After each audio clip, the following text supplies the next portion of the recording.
केलक बदनाम रे।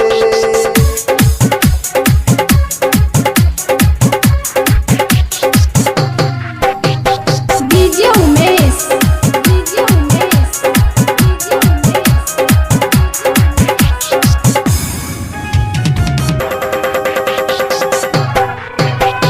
सुखीपुर बाजार। शिव शंभू बसोली की शानदार प्रस्तुति।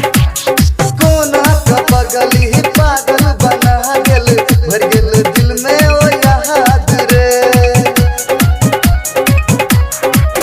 आहा दिल में ओ कतहु छै नहीं रे मीता, तैयो देखे छै दिल ख्वाब रे। चुन चुन बिटू मीता भेल बेनाम रे। सन तोच राजीव मीता देलक अनजाम रे।